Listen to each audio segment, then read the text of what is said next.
So, ladies and gentlemen, welcome to yet another edition of NFL Week 2 Picks. That is right, we are going to be going through each and every single line for each and every single game this upcoming week of matchups. And so I'm going to be utilizing the BetUS Sportsbook. That's right, we are going to be discussing the money line, the over-unders, the point spreads, you name it. And I highly suggest that you do check out BetUS because they literally have the best promo on the market today.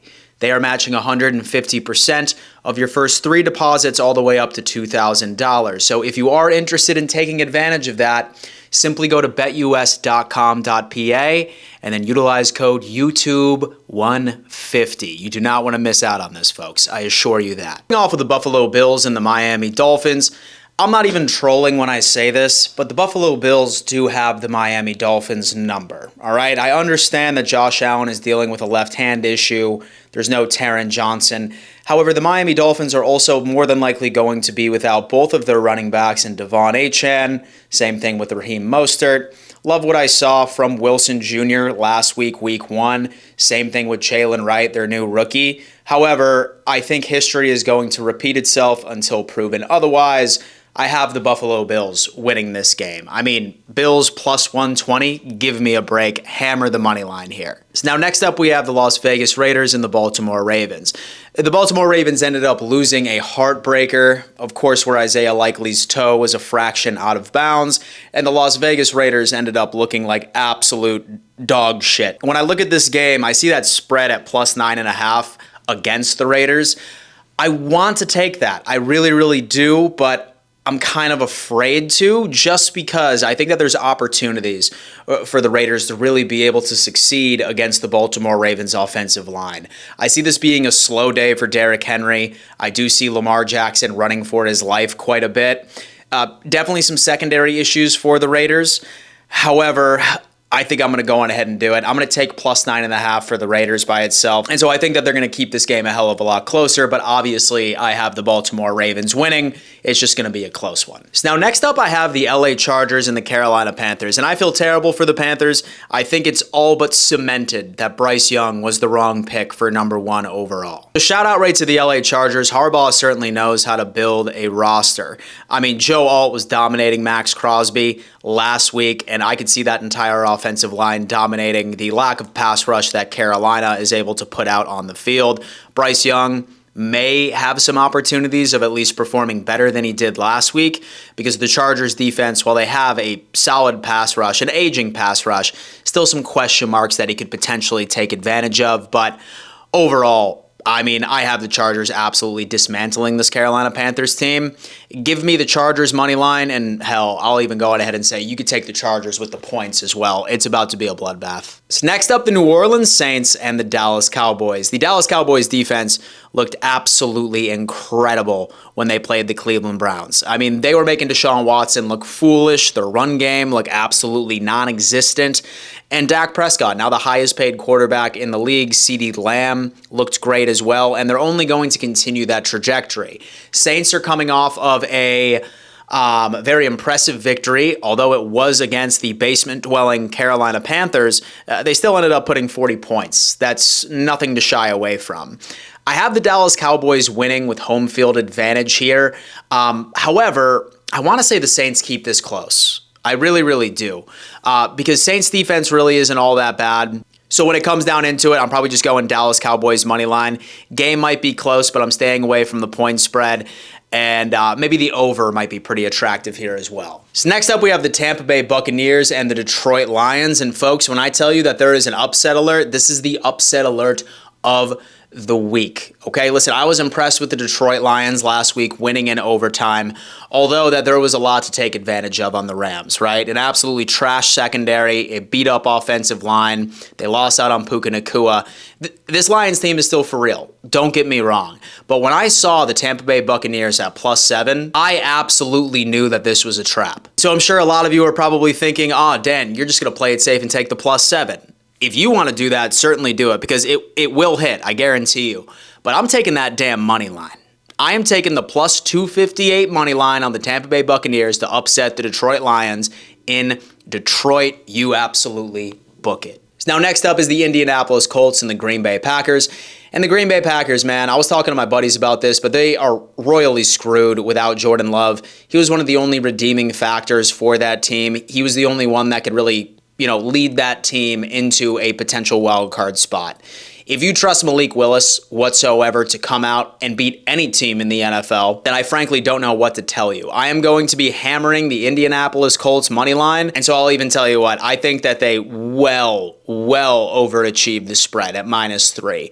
I know that Anthony Richardson completed less than 50% of his passes last week, but Green Bay's defense is not good. So I could also see Jonathan Taylor having a welcome back to the league week 2 sort of performance based off of last week. So sound off and let me know your thoughts there. So next up, I have the Cleveland Browns and the Jacksonville Jaguars. The Cleveland Browns looked absolutely terrible last week, and the Jacksonville Jaguars ended up choking the game away against the Miami Dolphins, where they had a beautiful opportunity of beating them if Travis Etienne didn't fumble it in the damn red zone. I'm going to have to go with the Cleveland Browns in this game. You can make the decision of whether or not that you want to take the money line or if you want to take the Cleveland Browns +3. I think people are really overreacting to week 1 on a lot of teams' performances. Sure, I know that Deshaun Watson did not look good, but let's start putting some respect on the Dallas Cowboys defense and pass rush. We're not going to be seeing that exact same pass rush from Jacksonville. So give me the Cleveland Browns +3. That's probably the safest bet, but me personally, I'm going to take the money line. So next up, we have the San Francisco 49ers and the Minnesota Vikings, folks. Vikings ended up having a pretty impressive victory. Sam Darnold played very well. Defense made some plays themselves. But the San Francisco 49ers, man, this is the best team in football. Their defense kept Aaron Rodgers on the sideline this entire time. They shut down the run. I'm looking at this Minnesota Vikings team. I'm trying to find a couple of favorable matchups outside of Justin Jefferson. I think that Shanahan and I think that this 49ers team will have answers. I'll tell you what, I have the San Francisco 49ers well above covering the point spread here. Say you wanted to tease this to 14, that's exactly what the game is going to be. I think the 49ers just run away with it. So now next up, we have the Seattle Seahawks and the New England Patriots, right? And here's the deal. I was very impressed with the New England Patriots last week. We all know the Cincinnati Bengals struggle at the beginning of September each and every single year. The Bengals are literally 0-5 week 2 and like 1-4 week 1 since Burrow has been the starting quarterback. But it was still impressive for the Pats. They took advantage of opportunities. Ramondre Stevenson was an absolute dog. However, Seattle also ended up having a hell of a defensive performance. Perhaps the best defensive performance across the entire league had to be given right to Seattle right here. It is in New England. I do think this game is going to be close. I have the Seattle Seahawks winning this game. However, I'm going to take the +3.5 for the New England Patriots. I think that they're going to keep it relatively close. Next up, the New York Jets and the Tennessee Titans. The Jets are desperate for redemption after losing a heartbreaker Monday Night Football against the San Francisco 49ers, and the Tennessee Titans are also looking for redemption after completely laying an egg where they lost the game where the Chicago Bears didn't score a single offensive touchdown. In my opinion, I do think this is where the Jets do get a bit of revenge. I do see them getting in the right direction, stepping in the right direction, if you will. But watch out for the Tennessee Titans defense. Like I said, they did not allow a single offensive touchdown from the Chicago Bears whatsoever. That loss on Tennessee, 1,000% on Will Levis. Surprisingly enough, I think that Tennessee Titans defense gets the best of the Jets on a couple of drives. I think L'Jarius Sneed does a very good job at shutting down Garrett Wilson. That's a prediction. I also see, of course, with Jeffrey Simmons getting a couple of pressures on Aaron Rodgers. Solid run defense they have over in Tennessee. Give me +3.5 for Tennessee. But I do have the Jets winning. Now, New York Giants and Washington Commanders. Okay, listen. Daniel Jones is about to be ran out of the city of New York, all right? And the Washington Commanders defense couldn't stop a nosebleed. I'm not even convinced that they could stop a varsity high school team at this point. So this is going to be the worst game of the week. I wouldn't be surprised if this game is barely shown on Red Zone whatsoever. However, surprisingly enough, I have the New York Giants winning this game.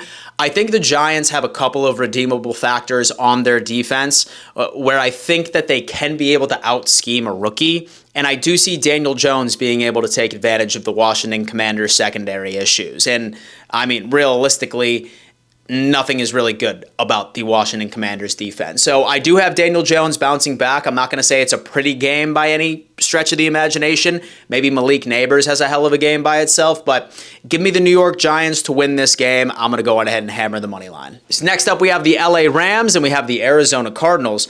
I have a feeling this game is about to be really close, hence why you see the point spread as literally just 1 point, +1, -1 on both sides. The LA Rams have suffered so many injuries, man. It's disgusting.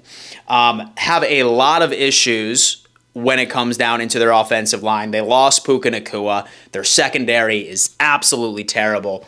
And the Arizona Cardinals played a hell of a game. Kyler Murray gets a lot of disrespect, but his ability to extend plays with his legs is certainly out there, right? Does Marvin Harrison Jr. end up finally having a solid performance week 2 against the Rams? This is the week for him to do it. I'll tell you what, I'm going to go with the LA Rams. I think Matt Stafford and Cooper Kupp, they really end up finding their groove like they did back in the Super Bowl year. It's back in week 1. And I just think that Matt Stafford is going to put the team on his back like Josh Allen did in week 1 and do the exact same thing against the Arizona Cardinals. It's going to be close. As far as the point spread is concerned, I think that's right on the money. Next up, we have the Cincinnati Bengals and the Kansas City Chiefs. I'm just going to keep this one short. I have the Kansas City Chiefs winning. As mentioned previously in this video, literally the Cincinnati Bengals are 0-5. In all of week 2 since Joe Burrow has been the starting quarterback over there. And so I think that they still have a lot of things to figure out. This is home in Kansas City. And I think that there's still a lot of question marks around that defense. So give me the Kansas City Chiefs. I'll just pick the money line. I don't see this game being within 5.5 points, so I'm just going money line here. Next up, we have the Pittsburgh Steelers and the Denver Broncos. Bo Nix struggled tremendously against the Seattle Seahawks defense last week. The Pittsburgh Steelers, on the other hand, have an incredible defense, very comparable to the Seattle Seahawks. I have a feeling that Pittsburgh throws Bo Nix in fits. This is probably one of the worst 2-game lineup that a rookie quarterback could potentially face. And I don't think that Bo Nix is going to be able to recover from week 1. He's going to see a lot of similar looks and an even better pass rusher in TJ Watt. And so I have the Steelers absolutely dominating defensively. It sounds like it's going to be Justin Fields as the starting quarterback. Can they actually score a touchdown this week? That is going to be the question. And so I'm going to have to go with the Pittsburgh Steelers here for the win. And what's interesting, I'm going to have to go with the under at 36.5. The first over and under pick of the day, folks. Really standing out to me. Next up, we have the Chicago Bears and the Houston Texans. Houston ended up winning a close one against Indy last week, and the Chicago Bears defense saved Caleb Williams from going 0-1 as a QB in the league. I like this matchup, surprisingly enough. I really do. I think that Caleb Williams has a really good opportunity of being able to take advantage of a Houston Texans defense that, number one, has difficulty stopping the run, so I think play action should be able to be established relatively early for Chicago. And then I also see some secondary issues in Houston that Caleb could really utilize to get right. C.J. Stroud, on the other hand, he is going up against Jalen Johnson, this Bears defense, but he is C.J. Stroud we're talking about. Have a huge presence from Stephon Diggs, Nico Collins, Tank Dell. Same thing with Joe Mixon, who is an absolute stud last week, won Offensive Player of the Week. This is going to be a high-scoring game. This is going to be a high-scoring game. I have the Houston Texans winning, and I'm teetering between over 45.5 or +6. But where my mind is right now, I have to hammer that over 45.5. And last but not least, we have the Atlanta Falcons and the Philadelphia Eagles. Monday Night Football. As you can see, the Eagles are 6.5-point favorites. Over-under is set at 47. I'll tell you what. I have seen so many hysterical videos of people in Atlanta absolutely complaining that Kirk Cousins looks exactly like Desmond Ridder from last year after they paid him all of that cash. I've seen Atlanta Falcons fans say that they want Michael Penix to be out there, but it is week 1. I don't think that this is the end of the world for the Falcons. However, I do have the Eagles beating them again. I do think that they do start off 0-2 in 2024. I really hope that the Falcons can start getting Bijan Robinson involved. I thought that they gave up on that approach way too soon last week. But Philly is just looking like a monster. Their secondary is absolutely disgusting. Vic Fangio has been doing a great job. Quinyon Mitchell was out there making plays. I'm going to have to go with the Philadelphia Eagles money line on this one. I'm going to stay away from the points because I could see Kirk Cousins and Bijan and Raheem Morris really going back to the drawing board and opening up a couple of more opportunities. But so many matchups, and the Eagles are winning the vast majority of them from personnel to personnel. Folks, thank you so much for tuning in to yet another edition of NFL Week 2 Picks, powered by BetUS. Definitely go ahead and check out their website and leverage that promo I told you about earlier in the video. Like this video, subscribe, and turn on bell notifications. My goal is to receive 50,000 subscribers by the end of the NFL season. If we can do that, I would love you forever. I know we can. Thank you so much for tuning in to another edition of NFL Week 2 Picks, and I will see you tomorrow.